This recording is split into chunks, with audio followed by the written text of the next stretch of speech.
over 400 miles of groomed trails. That's pretty impressive. Yeah, we have the largest system by far. Yeah.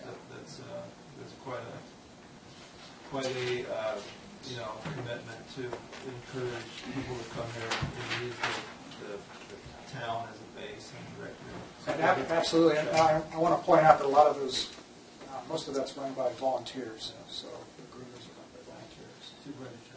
Mr. Chairman, a lot of times we're in a position where we're writing letters and taking positions in opposition to changes and so forth on a variety of issues, even with any of the federal agencies and sometimes the state agencies. But it might be helpful for us, and I don't know if this would help you, Chris, is if we actually wrote a letter to support something that you're doing, keep maintaining the status quo to show that, because I think that would put us on record, and that way there are interest groups who are wanting to try to shut down, which obviously there could be those out there as well. At least you have some allies, and I think it'd be a chance for us to demonstrate that we do have good positive partnerships with agencies such as yours. Yeah, I welcome that, Jim, and also if you could indicate the economic importance of the snowmobile program. Maybe that could be put together, Mr. Chairman, and put on a future agenda so we can kind of back up what they're doing. I think it's important that we not let something like this here get blown out down the road. That's a good point. Thank you. But we need to have snow first. Got it. Maybe we can see Take care of the snow. maybe we can see Steve a copy of the letter to make sure we get some snow. Yeah, this is assuming we continue to have some. I'm writing. Sorry, Susan. So that's all I had. I just wanted to give you guys a heads up, and if you have any further questions or know folks who have questions, please direct them to me because I'm coordinating the effort for the board. So before you step away, I'll ask, is there any members of the public that have any questions for Mr. O'Brien? Okay. Well, thank you very much. Yeah. Thanks for coming. Sorry you had to wait, and appreciate all you're doing. Thank you. Appreciate it. Okay. This is just the informational. Okay. You get through the presentation. Yes, we did. Yep. Very good. Okay, let's move on to item C1, 1115. Item, public hearing. We will call the public hearing on this open at 12:04. Hi. Good morning, Mr. Chairman and Board of Supervisors. Good, how are you? Good, thank you. So today the department is bringing to the Board of Supervisors to conduct the design phase public hearing in order to receive public comment on possible supplemental activities to be added to Community Development Block Grants 12 CDBG 8396 and 14 CDBG 9891 and to solicit citizen input. So the effects of the reason that we're conducting this public hearing today is because the CDBG program recently released a management memorandum number 14-05 on June 16, 2014. And this memorandum outlined several changes that affected the program income that the county has on hand. And program income is defined as income that's received by the county that is directly generated from the use of CDBG funds. So our loans that we loan out and then receive the loan payments back on is considered program income. The reason that this memorandum came out was because the state program was not in compliance with the United States Department of Housing and Urban Development's rules. And this public hearing is essentially, and all of the management memorandums and what we're going to be discussing today is the result of the changes. And the biggest change is that PI now must be used before grant funds are used. So PI is now our first top priority, and then the grant funds are to be used after all PI is drawn down. So in order for us not to lose any grant funding, the state is now allowing for us to add supplemental activities to our current contracts so that we don't lose out on any of our funds. One of the positives about the changes that came through is we do get to open it up. In the past, we had a program income reuse plan that funneled our program income into separate revolving loan accounts, and those were our microenterprise program, our business assistance, and our housing rehabilitation programs. What it allows for us to do is it opens up RPI funds to be used for all supplemental activities, which would be any eligible CDBG activity besides planning and technical assistance. So we can open it up to, we can keep it the same with the housing rehab and the economic development, business assistance and microenterprise programs, but it allows for us to open it up to public facility and public improvement projects, which hasn't been allowed in the past. The supplemental activities still have to meet one of the 3 national objectives of the CDBG program, which is benefit to low-income households or persons, elimination of slums and blight, or meeting urgent community need.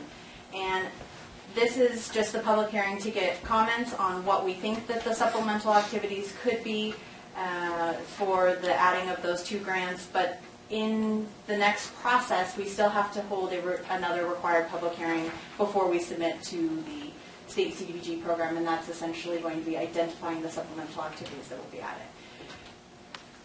So just to give you kind of a little bit of history, on 12 CDBG 8396, we were awarded a total of $583,909, and that was distributed between a business assistance program, a microenterprise technical assistance program, a microenterprise financial assistance program, and then 2 planning and technical assistance grants.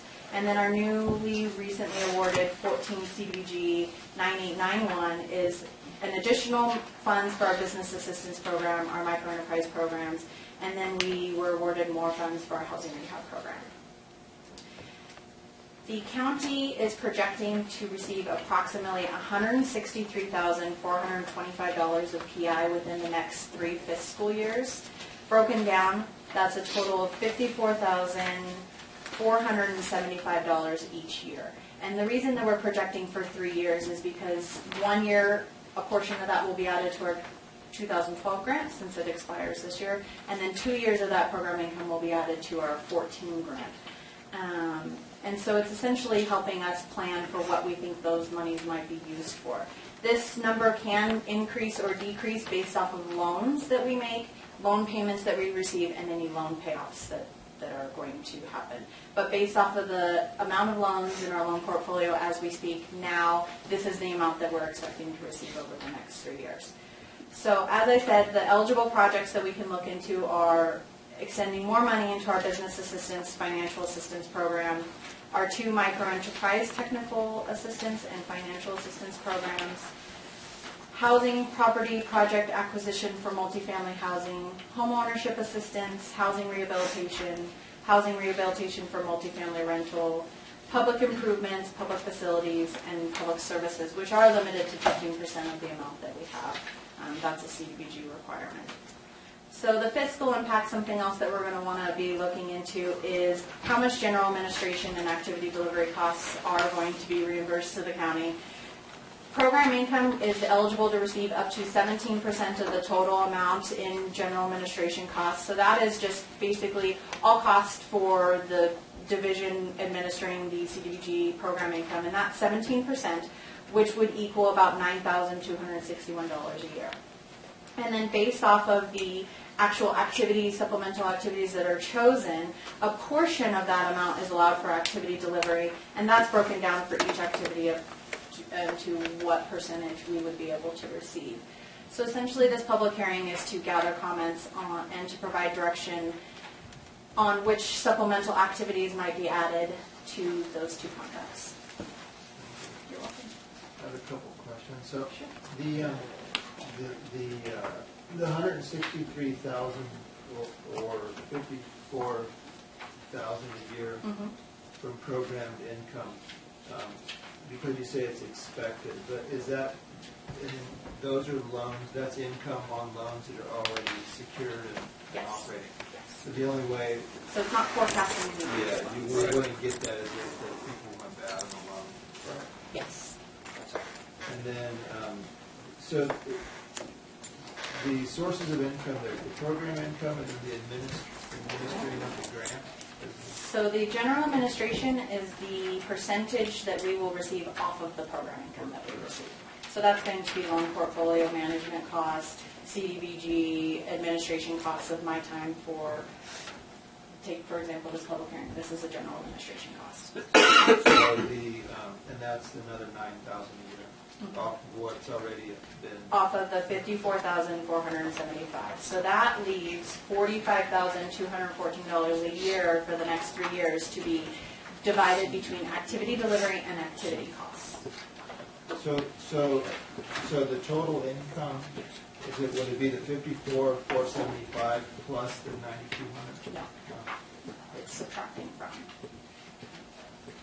So the income off what's in place now is the 54,475 less than 9,200? Yes. Which is where under activity delivery, the 45,214, that is subtracting out your general administration costs, and that is your remainder that will be split between your activity delivery and activity costs. And the reason that we did not separate out what the percentages would be, because ultimately we have to choose which supplemental activities we think would be best utilized by the program income. $175,000 is not a lot to work with on some of the bigger projects like a public improvement, public facility, but if it is planned over 3 years, then it is something that we could look into doing a little bit of a bigger project on. So there's some strategic planning with this. Does the state give you direction on the percentages of the monies go where?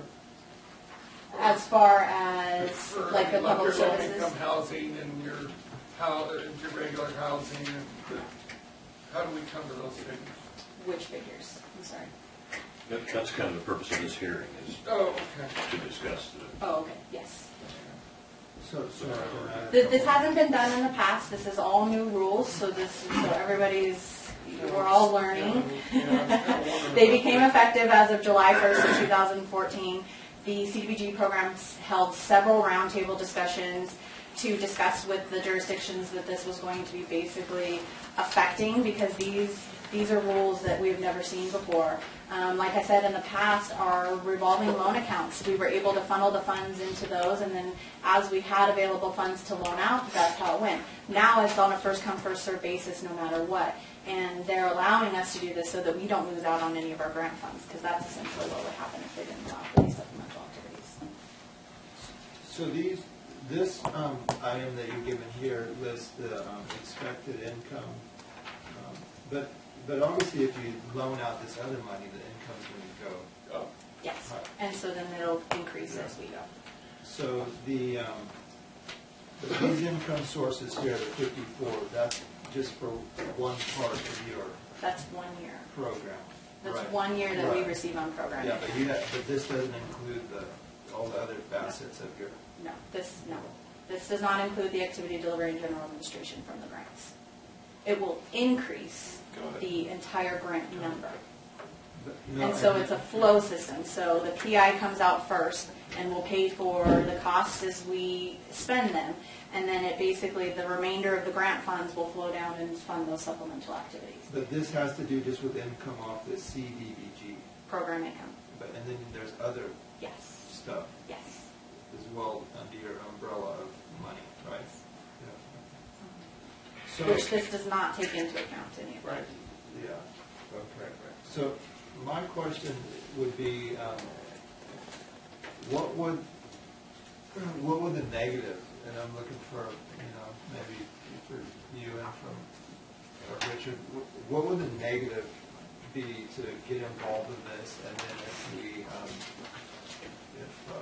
change, or the future boards change course, The CDBG program in general? Yeah, like to approve this, what's the downside?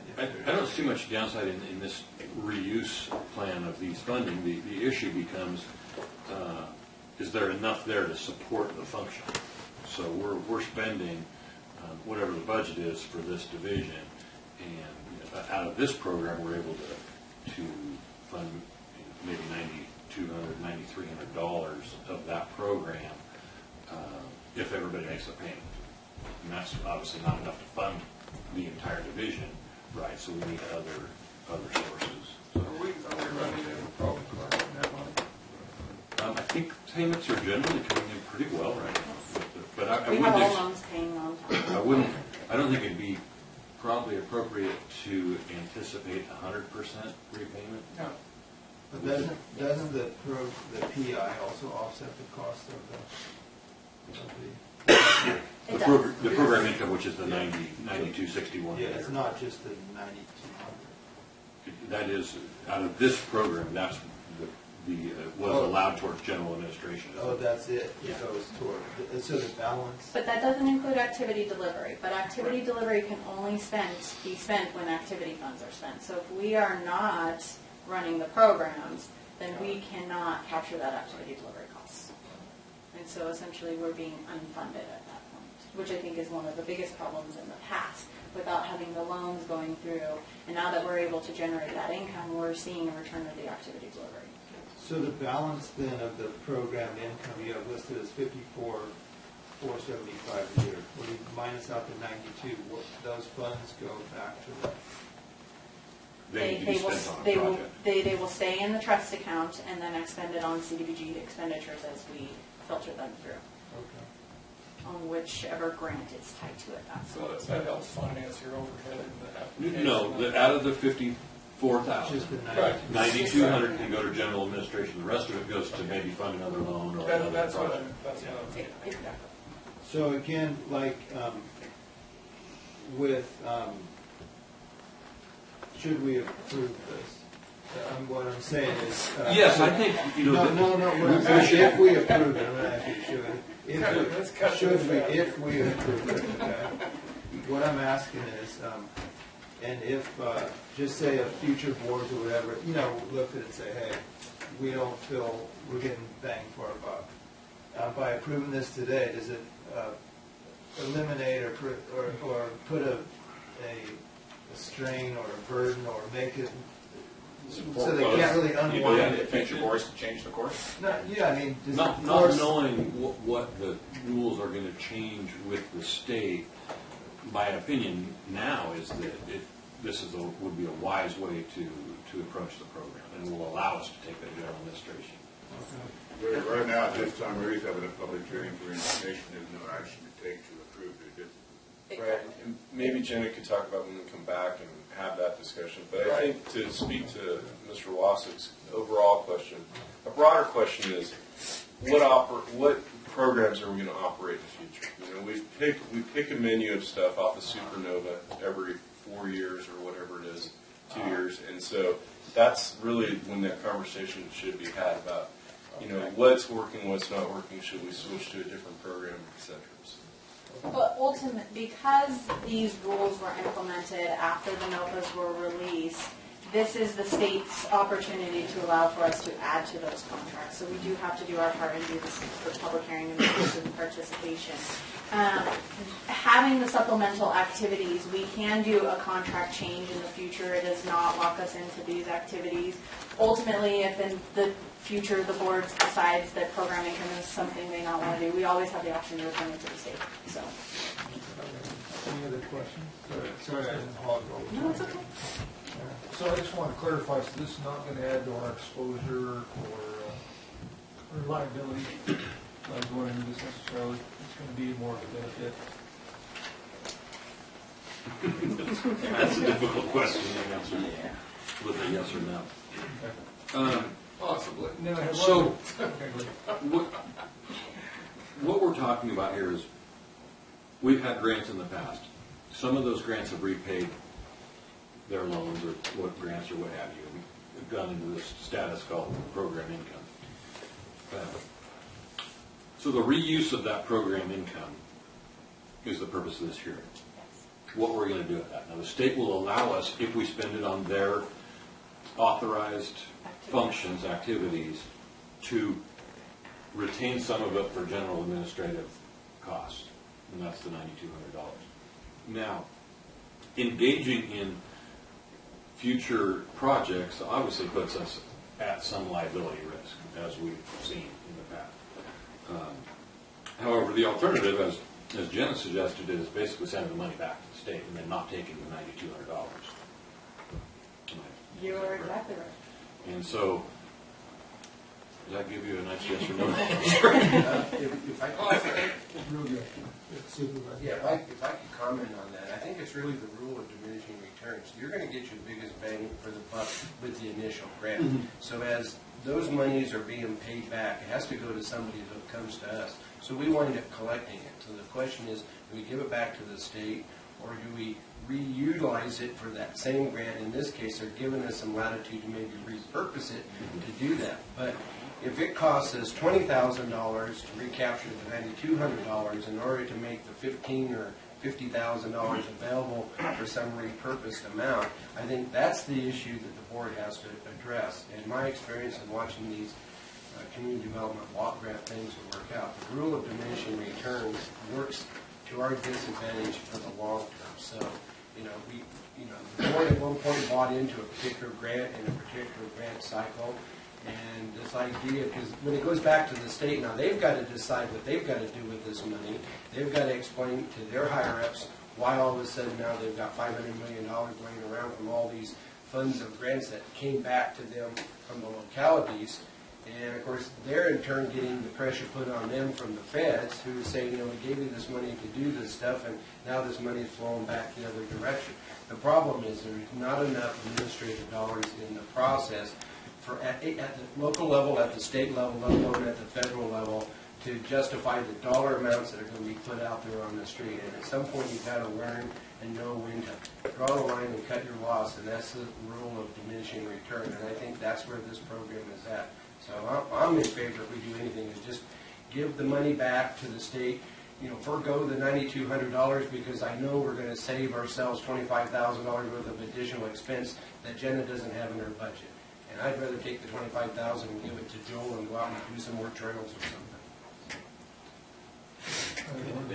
We're not at that point, though. No, and the purpose of today's hearing is really to hear what projects that the public would like to utilize this money for. That's. Can you tell the state, let it keep 23%? It would be amazing if we could do that. Supervisor Elba. You said that the one grant ends this year, and you're including it. 2015, June 30th. December 31st of 2015. So there's still time if we were to go forward with this. Yes. Okay. Very good, thank you. Okay. One caveat that I would just mention is, I believe, and Jenna, correct me if I'm wrong, when this money comes back from these various grants, it can be repurposed in certain projects like, and as a suggestion, the Levitt Lake situation we have out there. And so there could be some valuable community benefit, just not that all these things are, but I mean there could be some more significant benefit than the initial project that we applied for that the money's used for. Okay. If there's no more questions from the board, I'll go to the audience. Is there any questions from the members of the public on the presentation? Alrighty. So I'm just going to follow procedurally so I don't get in trouble by our council. Got my cheat sheet here. Anybody wishing to speak against the course of action? Anybody from the public to speak in favor of? Thank you. Sorry, tough crowd today. Tough questions. Yeah, thanks. Okay, we'll bring it back. And I guess we should close the public hearing at 12:24. And there's really no action today. We're just going to conduct the hearing. So, thank you, Jenna. Thank you. May I clarify? Sure. Is there any activities that you would like the department to look into, possibly? Because at some point we do have to identify what those activities are going to be. So I need some type of direction on what. Jim, What that bike would be. trails, huh? I think. If trails could be an eligible project, I would love to, but. I'm talking about using our administrative dollars versus the program dollars. Right, I think yes. the program dollars, Richard indicated, Levitt Lake had some possibility of maybe, I would think that would make a lot of sense if you guys are going to do something, but I'm not sure if there's enough money there to make it worthwhile. We can talk to Kathy and see if possibly $175,000 might be able to go towards something. Oh, Yeah. And it's already proven to be an eligible activity based off of the income survey that we've done, so that's less staff time that we actually have to put into making sure that it's an eligible activity. Well, thank you. Good luck with it. Yeah. Thank you. Right. So Thank you very much. we'll be back to report on this, and then when it's chosen by the Board of Supervisors, we'll be doing one last public hearing to approve those public hearings, or approve those activities with a resolution. Okay. Thank you. Thanks. All right. Are we good to go, or do we need to recess? Let's get this next item done. All right. Okay, we'll go C2. Another public hearing will open at 12:26. Thank you, Mr. Chairman, members of the board.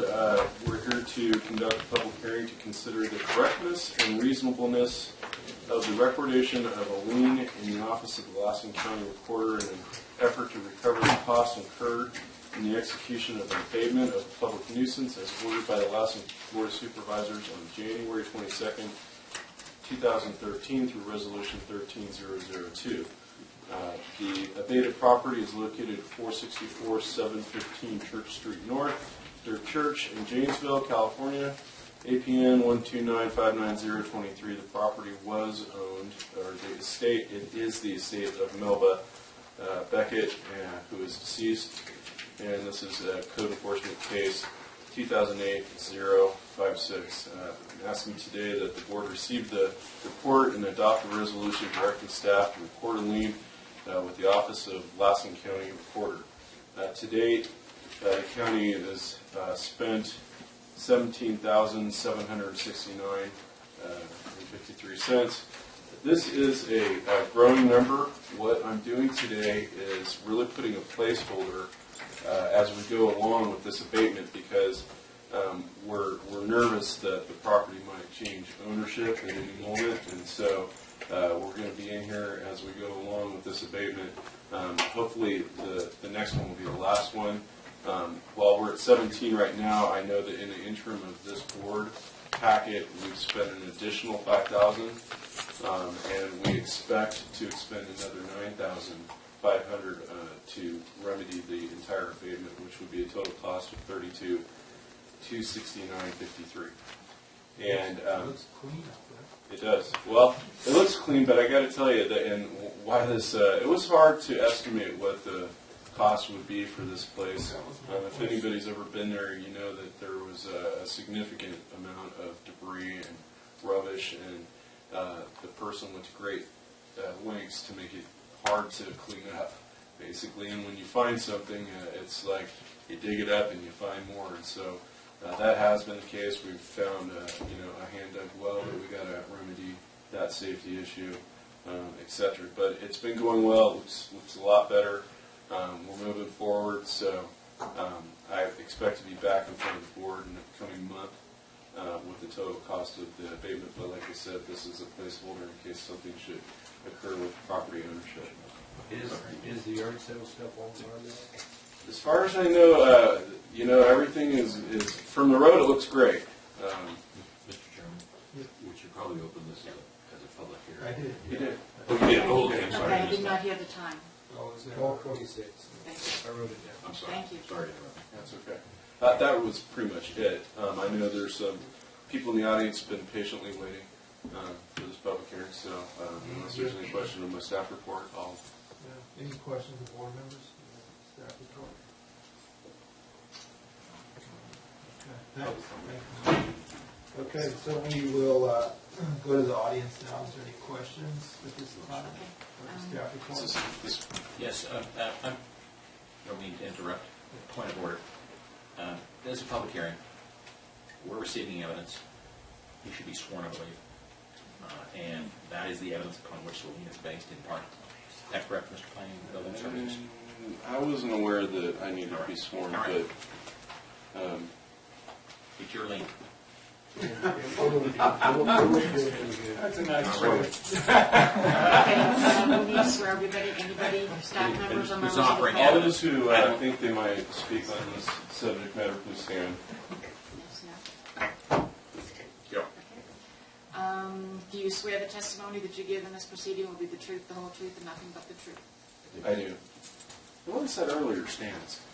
And all of the matters that you stated some moments ago, are they true and accurate? To the best of my knowledge, yes. Thank you. Okay, thanks. So at this time, we will go to the public. Anybody that has questions of the, not to speak in favor or against at this time, just questions of the staff presentation. One question I would ask, first, my name is Bill Stewart. I am a resident of Janesville.